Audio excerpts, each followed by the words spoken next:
Successful Minds with Patricia Barnowski-Schneider, the show that takes you around the world to share interviews with some of the most successful and relevant people on the planet. Hear their stories and get the most important business lessons they have learned on their road to success and get exclusive advice on how to implement their success into your life and business. Successful Minds with Patricia Barnowski-Schneider is brought to you by the Strategic Advisor Board and your host, Patricia Barnowski-Schneider. Hello, and welcome back to Successful Minds. I'm your host, Patty Baranowski-Schneider. Today, I'm joined by Angilie Kapoor, conscious leadership coach, multi-book author, inspirational speaker, and the founder of Oversight Global. So welcome, Angilie. Tell us a little bit about yourself, and hopefully I'm saying your name right. Yes, perfect. Yes, thank you so much. I'm so excited to be here. Yeah, so as you mentioned, I am a conscious leadership coach, and I got here from after being in healthcare for over 20 years in multiple leadership and management roles, and I decided to pivot and focus on what I really love doing, which is coaching and mentoring others. And I also wanted to address the gap of leadership development that I really found in my experience going through the corporate management ranks and also observed for others. So I started doing that. And, I've had the opportunity to work with some amazing people over the years that I've been coaching. And I'm just learning new things about others and myself. And have authored a couple of books, which is a huge dream come true for me. Things are going great, and I'm excited for being here and for, what's to come. Awesome. I know you have so much going on. I can't wait to hear all about it. So I guess share with us your journey from the healthcare industry to becoming a conscious leadership coach and the founder of Oversight Global, and what pivotal moments led to the transition. Yeah, so like I mentioned, I've been in healthcare for many, many years, a couple of decades, and really the pivotal moment for me going from being a healthcare manager to becoming a leadership coach was actually I got laid off from one of my management positions. The company was going through some financial hardship, and of course, management is some of the first people to go. But I really found myself in identity crisis. I really found myself not really knowing how to describe to people who I was, because I had wrapped myself into my job title for so many years, and I had poured so much into growing my career that I had really not focused on other areas of my life. So that was a huge wake-up call for me. It was a really traumatizing experience, but at the same time, it really turned out to be a blessing in disguise. It really put me on this track to really focus on discovering who I really am as Angilie, and realizing that I am not, my job title. I'm so much more than that. And so it started this journey of self-discovery and self-awareness. And that's really how I got into, the conscious leadership coaching of it all. Is I'm not just focusing on, the hard skills, the communication and decision making and change management and stuff like that, but really starting to recognize that you can only lead others as well as you lead yourself. So it really starts from all the internal work of someone really getting to know who they are, and, really discovering that leadership is more about the human experience, rather than kind of all of the numbers and analytics and things like that. And so that's how I got into really taking a different approach into regards to leadership coaching and working with, managers in the workplace and entrepreneurs, and others who are really seeking to be aspiring leaders, of themselves and in their lives, and then trying to make, a bigger impact in their communities and around the world. So that's awesome. And it's funny when you mentioned, how you didn't recognize yourself as to who you are anymore. I hear that so much with parents, like moms. They're only known as mom, your dad knows them, you're the baby's mom, the mom, your mom, and they forget who they really are, because you start out as a couple, you have this great relationship, blah, blah, blah, then you have this baby, and now who are you anymore? You're just mom. And so that's interesting that you said that. Yeah. It's so interesting how we can kind of, lose ourselves in kind of what happens, to us in our lives. So that's interesting. Yeah. Now, in your view, what defines a conscious leader? And how does this concept differ from traditional leadership models? Yeah. So, as I mentioned, I really took a different approach to leadership coaching and really really concentrated on the internal work versus the external work. And so, what I mean by conscious leadership is that it's, really understanding the impact that you have as a leader. Because I think that's something that understanding of that responsibility is something that is really a key aspect of what's missing in a lot of workplaces is really workplace managers and leaders understanding just how big a responsibility they have because of the impact that they have on others. I think that's where we see issues with workplace environments and cultures, how we hear about the toxic work environments. And also, I think mental health stems a lot from that as well, because again, people are impacted by what happens in the workplace because they spend so many hours a week there, and then they take that home, and then that, is spread out into their family and then their neighborhoods and their communities and things like that. So how really managers and leaders understanding what type of impact they have and the responsibility that they have when they're in those types of positions of authority. And then also, conscious leadership, really understanding that leadership is really a journey and not just a destination. It's not a corner office or a job title. And then again, it's really foundationally about the human experience and understanding the human experience and keeping that in mind, as you go through your workday and work with different team members and different people in your community. Right. It's interesting because, we do spend more time in the office than we really do even at home. And I think people were starting to, like I hate to even use the term, but we view when people go postal and they just, and I think companies now, they're starting to take a little responsibility for that, where they're saying we have to be a little more attentive and let the employees know that we're here to help. So I see a lot of companies now doing mandatory, like meetings and little events where they have a professional come in and just tell them signs to look for if you're feeling stressed and let them know that we're here because, not that your job is your therapist, but, you're here all day long. And the most part, not everybody loves their job. They're there because they have to feed their family. So you can't always make it pleasant for everybody, but, at the end of the day, they need to know that, there's help, so it's interesting how they're taking that stance. Yeah, I'm definitely glad to see that companies are recognizing that and taking steps to do that. Yeah, that's great. Now, with Oversight Global's mission to address the consciousness crisis, could you elaborate on some of the unique strategies or programs that you've implemented to achieve this goal? Yeah, so our mission at Oversight Global is to address the consciousness crisis in the world one leader at a time. And so what I mean by consciousness crisis is, during my time working as a healthcare manager and then as my time coaching others, I've really, observed and have experienced that there is like this apathy and this complacency when it comes to self-awareness. I remember sitting in my office as a healthcare manager, and I'd always have one-on-ones with my employees once a week or, just regularly throughout the month. And I remember that, as I started to progress in my self-discovery journey, I really wanted to help them to really recognize that, they are more than just what they do at work. And so I'd ask them questions about, how things were going outside of work, what their passions were outside of work. And I had a number of employees that just no matter what I asked or how I tried to lead them, they could not break out of what they did at work. And so, I really recognized that, there is this component of we kind of get stuck in, our identity in what we're doing. And so, that's one of the things that I really wanted to address when I started coaching and started my company, Oversight Global, is really helping people to recognize that there's more to life than just one section of their life.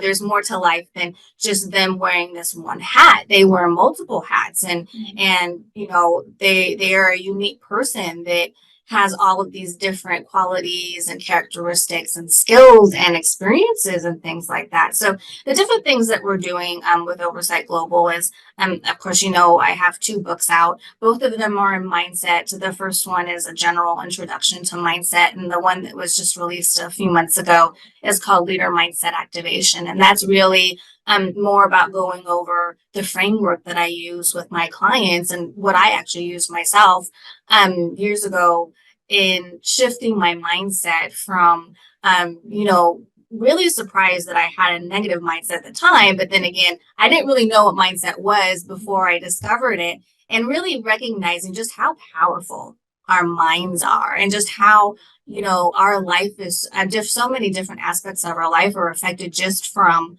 our thoughts and our beliefs. So I really, I'm huge on mindset and how just having that awareness and making that shift can, completely change your life. And then the other things that, we do is our workshops, and I have a coaching program that goes through conscious leadership stages and things like that. So, those are kind of the things that we're doing with. And then we have a couple of courses. We have a course on overcoming your inner critic, as well as developing empowering daily routines to really, be intentional and really make yourself unstoppable. So yeah, those are the kinds of things that we're doing. Nice. It's nice that you dissect it, because so many times we just go on autopilot. You're doing the same stuff. You don't pay attention to your attitude. You don't pay attention to your focus. You're just on autopilot. I know what I have to do. Get up in the morning, get the kids ready, go to work. We're here till 5. Go. But until you take a step back and say, you're a person. Let's just focus on what you're doing, and have some like empowerment from it. So that's cool that you kind of dissect it and help people see that. Yeah. Thank you. Sure. Now, based on your extensive experience, what are some common challenges that you see leaders facing today? And how does conscious leadership help in addressing these challenges? Yeah, I think the biggest thing that I see is so many people come to me just being extremely overwhelmed. And it's not just workplace leaders. I've, seen it with teachers and parents, and of course, entrepreneurs. But yeah, just being extremely overwhelmed from all the responsibilities that they have on their plate. A lot of it is career focused, but then you throw in family and other stuff, and it's just like, wow, how do I do all this? So yeah, that's one of the biggest things that I see. And how we kind of tackle that with conscious leadership is, again, just kind of getting them to slow down and stop, take a breather, and then really think about, what is their typical day like? And, where can we inject some really simple, quick practices that can help them lessen the feeling of being overwhelmed? So, that can be something as taking 30 seconds to deep breathe, remembering to check in with your body if you need to, eat or get some water, stuff like that. Check in with how you're feeling, and really recognize that and let yourself process what's going on there. And really prioritizing self-care, because one of my hugest things is that you can't serve from an empty cup. You can't, I know it's kind of counterintuitive to what we've really been taught, is you're always supposed to give and never receive, but you can't do that if you're not at your best. So really putting yourself first and really making sure that you are at your healthiest so that you can give your best to those that you are responsible for and serve, and those that you love. So, really looking at it from that aspect. And again, really being more intentional rather than life kind of just happening to you, really recognizing that you can take control and be more intentional of how you want your day to go, how you want your week to go, your year to go. So that's kind of how we address that. And then of course, there's the inner mental struggles with mindset, like imposter syndrome, fear of failure, fear of not belonging. And so that's just, again, just diving into recognizing who you are and the types of thought patterns that you have and behaviors and beliefs that you have and where those stem from. So really, really diving into that. And then the other thing, of course, is people skills. Is just that lack of soft skills, just because Right. we don't ever learn that growing up, Yeah. So really just again understanding that leadership is about the human experience, and the best teacher for that is going to be yourself. So the more that you learn about yourself and how to self lead, you're going to be a more effective leader to others. Yeah. It's so great that people are actually being a little more open about this, and you're willing to help people because, going back decades ago, I was a single mom of two kids, and I had the mentality, based on how I was raised, you're seen and not heard, you have this, you're supposed to do this, you're supposed to do that. Now here I am, a single mom, two kids, I feel like a failure. And I was going through so much emotional stuff, but you don't talk about this stuff. That turns into anorexia, bulimia, it just turned into a whole big mess. And I struggled through this for years because you couldn't talk about stuff like this. And no one ever told, nowadays people will talk about it and say, hey, this is okay. And you have to put yourself first. At my mindset, I don't count anymore. I have this I have to do. I have to make a living. I have to have my, so I went through a whole whirlwind of nonsense, but better now. But anyway, I'm glad now that people can talk about stuff and realize that these things happen and it's okay. And putting yourself first, because I love that expression you said, you can't pour from an empty cup. That's 100% true. When you put all your energy into something and it doesn't work, well, now what? Now you're, I love it. Nice. Yeah, thank you. Sure. Now, your book, Leader Mindset Activation, it focuses on unlocking leadership potential. So can you share a key insight or tool from the book that aspiring leaders can apply immediately?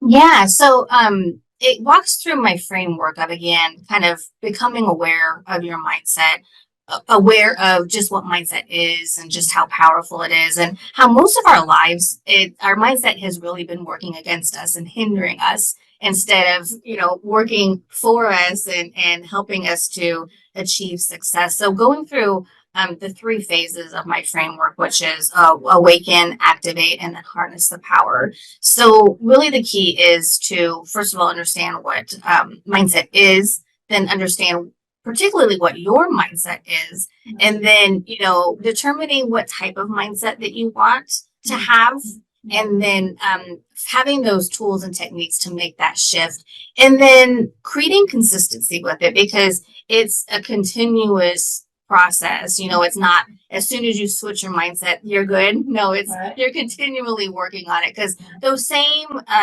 fears and syndromes come back, whenever you hit a challenge or go through a stressful time. So it's just providing you with the awareness and the tools that you need to just deal with them, manage them, and then get over those humps a little bit faster. So yeah, I mean, there's some amazing practices in there, some simple, quick ones like gratitude practice, which takes no time at all. It's not anything you have to learn, and you can anywhere, so simple things like that, just recognizing what it is that you need in order for you to cultivate the type of mindset that you want, and then be able to maintain that, and just determining what type of practices are going to work best for you, whether that be, something like journaling or meditating, things like that. So, a quick exercise that people can do, to kind of start that process and creating awareness of what type of mindset they have, is really starting to pay attention to, the types of thoughts that they have, how, their patterns of behavior, their patterns of things that they say to themselves is a huge one. Again, I always thought before I knew about mindset that I was a pretty positive person. But when I really started to become aware of and listen to the self-talk that I had, I was like, oh my gosh, really? So I think that, it's really eye-opening when people really just be intentional about really starting to pay attention. And again, it's very telling of just how we think that we know ourselves really well, but we really don't. Yeah. And, like undoing decades worth of, I hate to say damage, but, I see it with myself. I see it with the generation now. I mean, how you were raised as a child, how you were, in school, like I went to Catholic school, pre-K to high school, you shut Mhm. your mouth, you have to get 100. Like, so now it's like you get a 98 and it's like, oh my God, I'm a failure. Like so much of this, Exactly. you never realize how it affects you as an adult. So trying to undo decades of damage that you didn't even know was causing some of these problems, it's a work in progress, but people don't realize that these are problems or where it stems from until somebody Mhm. kind of pulls it out of them. Exactly. And I think it's really good for us to discover that, so that, like you mentioned, developing the next generation, just thinking, oh, this belief, this limiting belief came from this. So I need to remember with my kids, I need to make them not think that failure is bad, that Right. it's actually a learning process and an opportunity for growth, things like that. Yeah, I mean, it's funny because my kids are grown now and I have a new grandbaby, and that's one thing I keep trying to tell my son, like, Yeah. always teach her it's okay to not be perfect, because I know how I was, and, I'm Yeah. sure it affected the kids now. I can only help as an adult, but it's like you're trying to learn from your mistakes and pass it on to the next generation. It's okay to not be Exactly. perfect. Exactly. Now, you emphasize the transformation of individuals into leaders as they're meant to be. So, can you share a success story or a case study where you witnessed a significant transformation? Yeah, I mean, I'm so blessed to be able to work with some amazing people and see some amazing transformations. I remember, one of my first clients, what she came to me, she was actually a fellow healthcare manager from one of my older companies. And when she found out that I was a leadership coach, she, came to me and said, "Oh, can you help me?"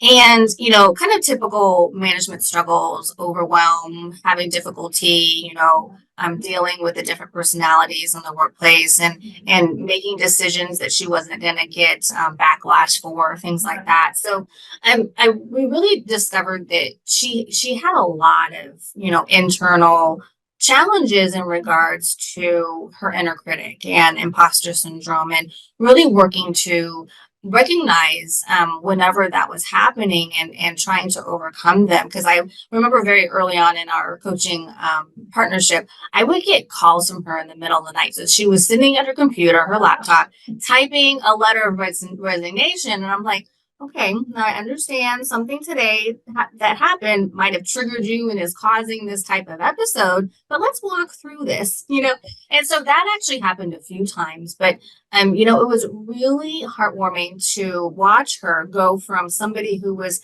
kind of at that low frequency, and kind of, really being driven by what was happening around her and being reactive to things like that, to then being able to, be so much more positive and be more proactive, and not let things like that affect her to that point. So it was amazing to watch her transformation. She ended up going through multiple promotions, and really going from, kind of dreading going into work because she knew the negative things she was going to deal with, to really being excited and happy because she was excited at the positive impact that she knew she had the opportunity to make every day on the people on her team and in her workplace. And so, yeah, she's continuing to climb the ladder and doing amazing. And yeah, I feel so blessed to have witnessed that with her. Nice. And it's good because we don't always see things ourselves. So having an outsider help you Exactly. recognize it is awesome.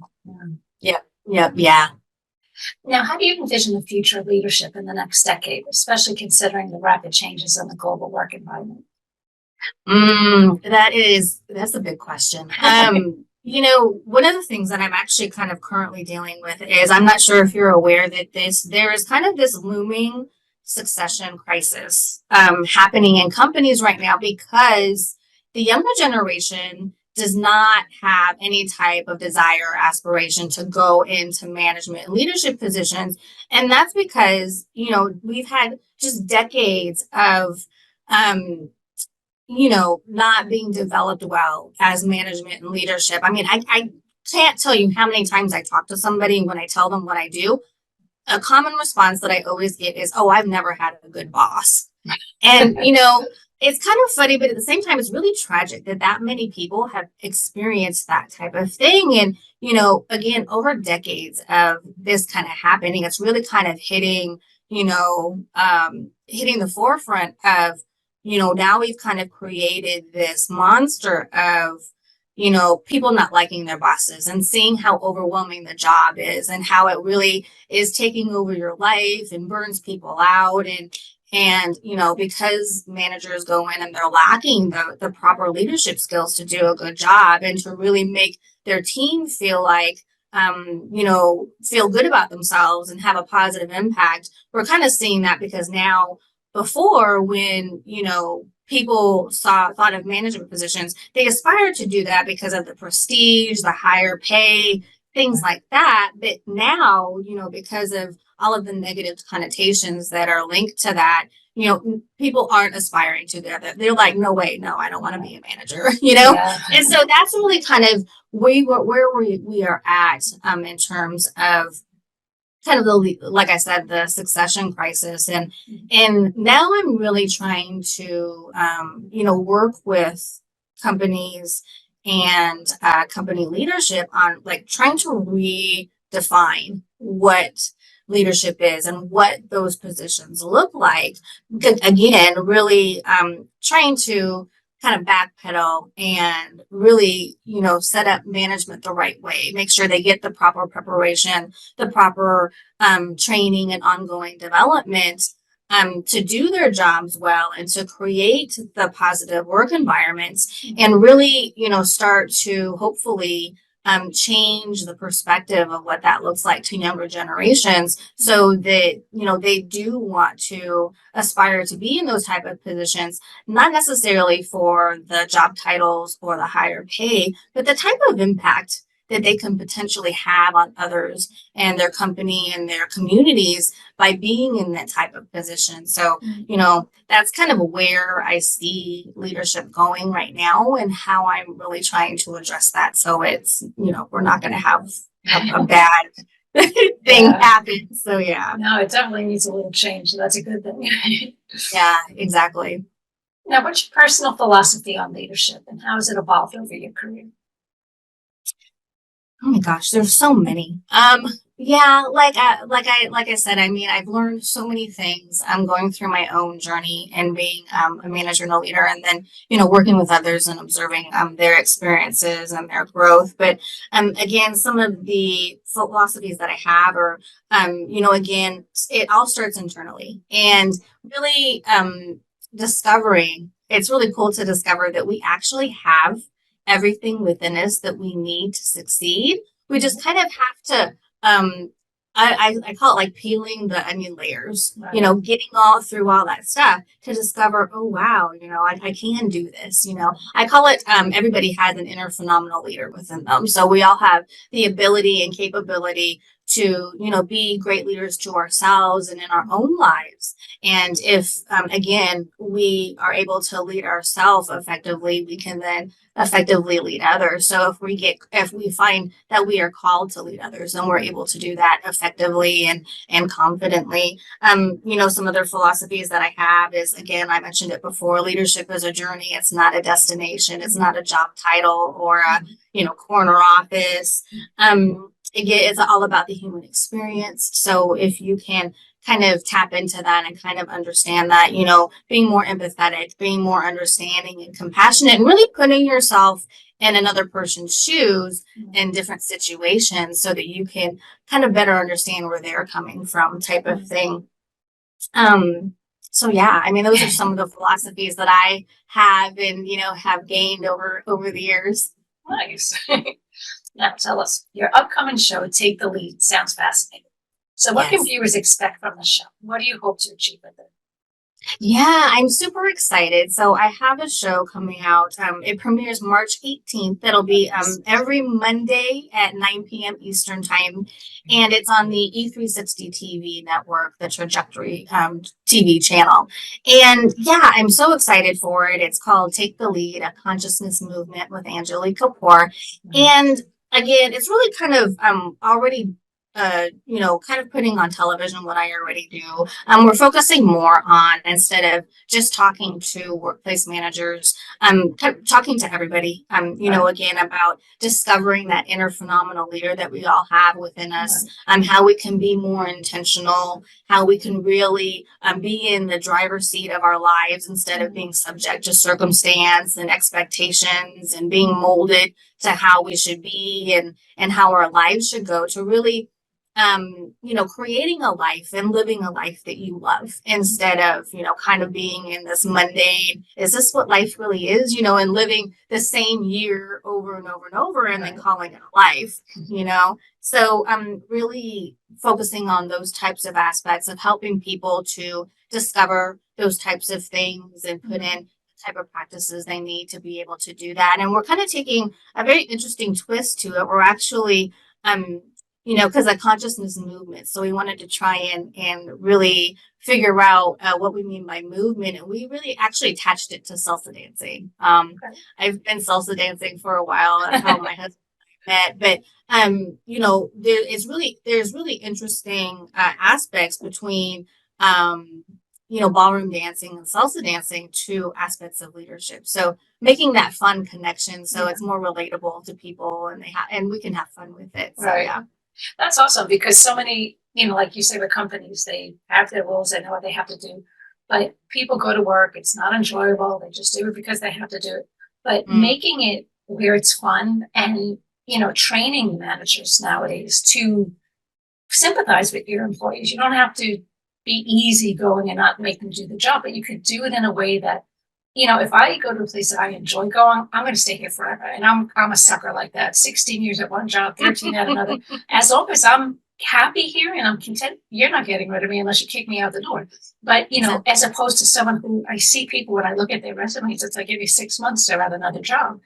That's not healthy for them. It's not great for the company. So teaching everybody that this can be a mutual beneficial. The happier I am here, you're going to get 150% of me. So wouldn't you want to make that good for everybody? And I think, it's good that you're teaching, companies to try to make that face, because it's better for them at the end anyway. You want to have happy, healthy staff, and, good job.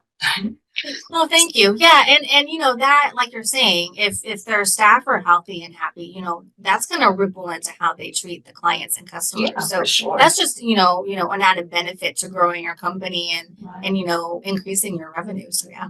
Yeah, for sure. Now, what advice would you give to someone starting their journey towards becoming a more conscious and effective leader? Yeah. So, first of all, it's not an easy journey. I just want to add that disclaimer, it's not an easy journey. It's going internally, being introspective and reflective, and really asking yourself questions to try and discover who you really are isn't easy. It's not pleasant. Sometimes you discover things that you necessarily didn't want to know. But it's part of that learning and growing and healing process that we all have to go through if we decide to go onto that type of journey. So really my advice is to, if becoming conscious, becoming more self-aware is something that you aspire to do, really seek a mentor that can walk you through how to do that the proper way. I did it myself because I stumbled upon it by accident, and it really took me years, to be on a journey to really start to progress in a positive way. And I had several, mistakes and things like that. So, really trying to work with somebody to kind of avoid, those mishaps and those mistakes, and somebody who can tell you, because they've been through it, a process that's going to be the most efficient and effective for your growth into, becoming conscious and a conscious leader. So that would be my advice is, of course, I advocate for being self-aware and being conscious. And, if that's something that resonates with you, then yeah, that's probably my best advice is to seek a mentor or a coach who can walk you through that journey. Right. And it's good because then you get somebody who's going to tell you point blank what they see from the outside, because you never see it yourself. and to Exactly. be open to change, because I've known some people where, I didn't work directly with them, but when they say issues, it's like, well, you are kind of harsh. I am not. Everybody leaves. You are really harsh. And if you're not willing to make that change, then you're going to keep being in that situation. And sometimes hearing it from an outside person and understanding that, okay, you know what, maybe you're right. Maybe I should take a closer look at what I'm doing. They change, happy everywhere. It's all good stuff. Exactly. Yeah, definitely. It definitely takes an open mind. Yeah. So great point. Anything else you're working on that you want to talk about that I didn't touch on? Well, I have half a third book finished, so hopefully I'll get that Busy out girl. here in a couple of months. I know. So hopefully I'll get that out in a couple of months. And this book is more on the spiritual journey. Okay. So kind of looking at mindset from a spiritual aspect and kind of what that entails. Just because I, myself being a believer and then kind of watching, other believers. There's this crazy statistic that I discovered during my research for the book that only 5% of believers actually become spiritually mature. So I'm like, you know what? I think I need to address this in some way, Right. So I started a book on it. So I have that Nice. coming out, and of course still working on getting the show ready to launch in March. And doing all kinds of speaking gigs. So Right. if you're interested to see any of that, you can always go to my website and see what's going on. So Awesome. So I guess speaking of that, how do people get a hold of you? Or how do they learn more about you? Yeah, so my website is www.oversightglobal.com, and it's OVERSIGHT global.com. You can also find me on Facebook at Oversight Global, as well as Instagram. That handle is at Oversight Global 1356. And then also on LinkedIn under Oversight Global. And we also have a YouTube channel. Same thing at Oversight Global. We put up weekly videos. I think it's a great resource of different topics that we touch on, from self-leadership to dealing with workplace conflict, different things in regards to leadership and management. So yeah. That's awesome. Very good. I hear jack of all trades. Well, thank you again for being on the show. Again, that was Angilie Kapoor. So thanks for listening to Successful Minds with Patty B. Never miss an episode by subscribing, and be sure to click the bell notification to be notified of new episodes. So thank you again. Thank you. So excited to be here.